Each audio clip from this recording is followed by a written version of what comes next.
दशरथ जी ने राम राम राम राम उच्चारण किया 6 बार, मानो एक एक दिन के लिए एक बार राम पुकारा। या फिर वहां 3 लोग खड़े हैं, सुमित्रा जी, कौशल्या माँ और सुमंत जी, तीनों से 2-2 बार राम राम कहकर अंतिम विदाई ली है। दशरथ जी ने जैसे प्राण छोड़े, कौशल्या माँ मूर्छित होकर धरा पर गिरी। गुरुदेव भगवान तक सूचना पहुंची, महाराज नहीं रहे। तुरंत गुरुदेव भगवान आए और गुरुदेव भगवान के मुख से प्रथम जो वाक्य निकला, जियन मरण फल दशरथ पावा, अंडे अनेक अमल जस छावा। अपना जीवन जीने का फल और जीवन को त्यागने का फल, दोनों फल इस संसार में अगर किसी ने पाया तो वो दशरथ जी ने पाया। किसी ने पूछा क्यों, जीने मरने की विधा तो सबके साथ है, पर फल दशरथ जी ने कैसे पा लिया? बोल पड़े गुरुदेव, जियत राम विधु बदन निहारा, राम विरह करी मरण समारा। जब तक जिए तो राम जी का मुख चंद्र देखते हुए जिए, जब प्राण छोड़े तो राम जी के विरह में प्राण छोड़े। यही जीवन का असली फल है। जब तक जियो ये संसार तो है, ये किनारे की चीजें हैं, ये दूसरे नंबर का विकल्प है। प्रथम हमारे जीवन का जो संबंध है हमारे भगवान से होना चाहिए। जब तक जीवन मिला है तब तक भगवान को शामिल करके जिया जाए, और जब जीवन से जाना ही है तो जब मरना एक दिन है ही तो भगवान के लिए मरो ना, इनके लिए मरो। मृत्यु तो सबकी आती है भैया, सबकी मृत्यु आती है, पर उस मृत्यु को पाने का ढंग भी अलग अलग है। सबकी मृत्यु का ढंग अलग है। कोई बाणों की शैया पर प्राण छोड़ता है तो कोई भगवान की गोद में प्राण छोड़ता है। ये ढंग तो अलग है ना। ये मृत्यु पाने का तरीका हर व्यक्ति स्वीकार कर सकता है, सबके जीवन में ये खुद आ सकता है अपने निज कर्मों से। दशरथ जी के शरीर को तेल से भरी नौका में रखना पड़ा, क्यों? जरा विचार करिए। जिसको इस बात की गलत फहमी हो एक बेटा मिल जाए तो मेरी मृत्यु, मेरा आखिरी समय, मेरा आखिरी वक्त बन जाएगा, उसको मानस के इस प्रसंग को 1000 बार पढ़ना चाहिए कि भैया मृत्यु का अंतिम पल घर के भीतर है, घर के बाहर है, पड़ोसी के घर है, किसी रिश्तेदार के घर है। अरे और तो और छोड़ दो, कितनी ऐसी मौतें हो जाती हैं। लाश छोड़ दो, पानी से लाश को ढुल करके कहीं पॉलीथीन में इकट्ठा करना पड़ता है, वो भी तो मौत है ना, वो भी मृत्यु है। कफन भी मिलेगा कि नहीं मिलेगा इसकी भी कोई गारंटी नहीं है, नहीं पता है। राम नाम जपते रहो, काल धरे हैं केश, ना जाने कब मारी है क्या घर क्या परदेश। जब मृत्यु कोई जगह देखकर नहीं आती है, मृत्यु को इस बात से लेना देना नहीं, आप अपने घर में बैठे हो, रिश्तेदार के घर में बैठे हो, आप भोजन कर रहे हो, आप नहा रहे हो, मृत्यु का इससे कोई वास्ता नहीं है। जिस समय श्वासों की गिनती संपन्न होती है तुरंत वो हमारे निकट पहुंच जाती है। और मृत्यु की अंतिम पल कैसे हो? जब भरत जी को तुरंत बुलाया, भरत जी आए, और आगे की थोड़ी सी चर्चा है पर मैं अभी निवेदन करूं, प्रसंग आया है तो। भरत जी से क्या कहते हैं गुरुदेव भगवान? सुनहु भरत भावी प्रबल, बिलखी कहे ओ मुनि नाथ, हानि लाभ जीवन मरण, यश अपयश विधि। हाँ, भगवान ने हमारे कंट्रोल में संसार की सब चीज दे दी, सब चीज दे दी। मन मुताबिक खाओ, पहनो, कमाओ, क्या करना है, धर्म करके कमाना है, अधर्म करके कमाना है, सारी कंट्रोलिंग हमारे हाथ में है। पर विधाता ने 6 चीजों का कंट्रोल अभी भी अपने हाथ में रखा है। हानि, लाभ, जीवन, मरण, यश और अपयश। अब जरा विचार करिए, हानि लाभ किसके हाथ में है? थोड़ा जोर से कहिए। भगवान के हाथ में। हानि लाभ ये भगवान के हाथ में। हम 10 लाख इन्वेस्ट कर रहे हैं, इन्वेस्ट करना हमारे हाथ में। 10 लाख किसी रोजगार में लगाना हमारे हाथ में। वो रोजगार फलेगा कि घटेगा ये हमारे हाथ में नहीं है। नहीं तो हर आदमी, कोई गरीब होना चाहता है क्या? किसी को घाटा पसंद है क्या? मन मुताबिक चीजें चलती तो कोई मिट्टी बेचकर भी राजा बन जाता है, कोई सोना बेचकर भी कंगाल ही रहता है।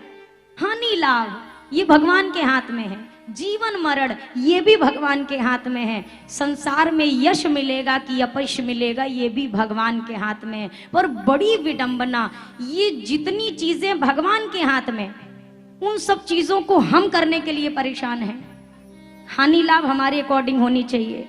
मान सम्मान यश अपयश हमारे हिसाब से हमको मिलना चाहिए। हमारा मान बढ़े, सम्मान बढ़े, ये किसके मुताबिक चले? मेरे मुताबिक चले। और गोस्वामी जी तो कह रहे ये अपने मुताबिक चल ही नहीं सकता है, ये ब्रह्मा करेंगे। इस जो चीज हाथ में नहीं, हम उसके पीछे तो पड़े हैं। अच्छा, इन 6 चीजों के बीच में कहीं पर भी क्या गुरुदेव ने ये कहा कि पाप पुण्य विधि हाथ, धर्म अधर्म विधि हाथ? क्या बोला किसी भी जगह पर? इसकी कंट्रोलिंग अपने हाथ में है। अब जरा सब लोग सोचिए इस बात को दिल पे हाथ रख के, जो अपने हाथ की चीज है, भजन करना, धर्म करना, पुण्य कमाना, हम इसको भाग्य के भरोसे छोड़ देते हैं। जो हमारे हाथ में है, ये क्या कहते हैं, भगवान करा ही नहीं रहा। जब भगवान चाहेंगे हम भी दान धर्म कर लेंगे। ये आपके हाथ की चीज है, इसको आपको करना पड़ेगा। इसमें ब्रह्मा का कोई हस्तक्षेप नहीं है। पाप करना है, पुण्य करना है, ये हमारे हाथ में, इसमें ब्रह्मा का कोई हस्तक्षेप नहीं है। पर सारी जीवन की गाड़ी हमने उल्टी पलटी कर रखी है।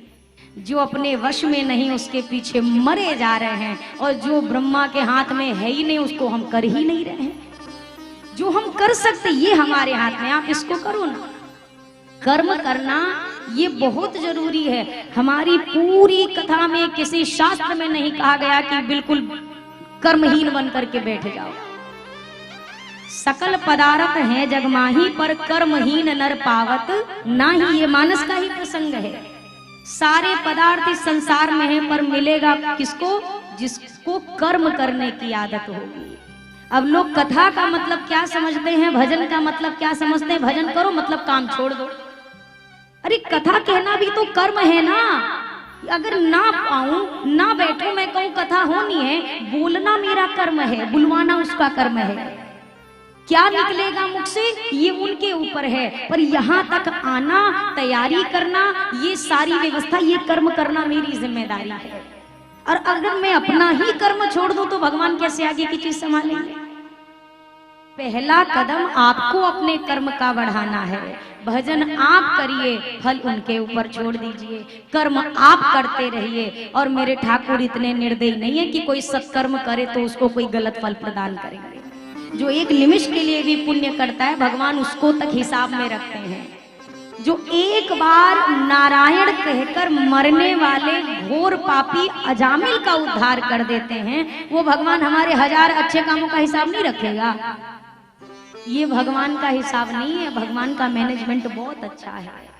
वो ठाकुर जी बिल्कुल बराबर, रत्ती भर भी किसी के साथ नाइंसाफी ठाकुर नहीं होने देते। शिशुपाल भी जब सभा के बीच में खड़े होकर लगातार गालियां दे रहा है, लगातार अपशब्द बोल रहा है, सबको रोष आ रहा है, ठाकुर जी ने भी ऐसा नहीं सोचा कि अरे हम तो भगवान हैं, 100 की क्या जरूरत, 98 नहीं मार सकते हैं। किया क्या ठाकुर जी ने? वो सर्वसमर्थवान है। जो 100 में मस्तक काटने की क्षमता रखता है, क्या वो 98 और 95 में मस्तक काटने की क्षमता नहीं रखता? उनके लिए वचनों का महत्व है। बुआ मैं 100 गलती इसकी क्षमा करूंगा। इस संसार में कोई एक व्यक्ति दिखे जो अपने सगे की भी 10 गलती माफ करके दिखा दे, वो तो भगवान है जो सर्वसमर्थवान है। लव निमेश महभुवन निकाया, जिसके ये भौहों के हिलने से सृष्टि बन भी सकती है, बिगड़ भी सकती है, वो ठाकुर भी अपने वचन को कैसे निभाते? तो उन्हीं के तो वचन है ना, करहूं सदा तिन्ह कै रखवारी, जिमि बालक राखई महतारी। भगवान तो क्या कह रहे हैं, शब्द उनके क्या है, जिमि बालक राखई महतारी। भगवान की लीला कितनी विचित्र है। स्वरूप भगवान का कैसा है, जगत पिता का है ना, ये स्वरूप जगत पिता का स्वरूप है। पर कह रहे मैं बाहर से जगत पिता का स्वरूप रखता हूं, पर भीतर मेरे मैया वाला दिल है। जो माँ के अंदर भीतर भाव होता है ना, वो मेरे भीतर है। मेरा मन माँ का है, मेरा शरीर पिता का है, दोनों मेरे ही अंदर विराजमान है। पिता के पास जाने के लिए कुछ चीजें बच्चे झिझक जाते हैं, पर माँ के पास जाने में बच्चा कभी नहीं झिझकता है। वो सबसे बेफिक्र होकर के अपनी माँ के पास जाता है। चाहे साक्षात भगवान आके खड़े हो, छोटा सा बच्चा हो, उसकी मैया के अलावा उसके लिए कोई खास नहीं है, कोई भी नहीं। और ठाकुर जी यही कहते हैं, पर कब, जैसे एक छोटा सा बच्चा माँ के आश्रित हो जाता है तब माँ परवाह करती है, उसी प्रकार जब भगवान पे आश्रित हो तो भगवान परवाह करते हैं। और जब दुनिया वालों पे ही निर्भर रहे, तुम नहीं रहोगे तो हम नहीं रहेंगे, तुम मर जाओगे तो हम भी मर जाएंगे। अरे एक नाम बताओ जो आज तक मरा हो। कितने अच्छे अच्छे प्रेम करने वाले चले गए, कौन मरता है किसके लिए। बिना मृत्यु आए तो लोग जहर खाने के बाद भी नहीं मरते हैं, छत से कूद के भी नहीं मरते, लंगड़े हो जाएंगे, लूले हो जाएंगे, अपाहिज हो जाएंगे, पर मरते नहीं हैं। क्यों नहीं मरेंगे, क्योंकि मृत्यु नहीं आई है। जब तक ऊपर से बुलावा ना आए तब तक उसके दरबार में क्या, नरक में भी एंट्री नहीं मिलती है। अपने कर्म बड़ा मजबूत करना आवश्यक है। मानस की एक एक चीज की गहराई तब समझ में आती है जब मानस जी की कथा को विचार पूर्वक सुना जाए, यहां तक पूरा जाए।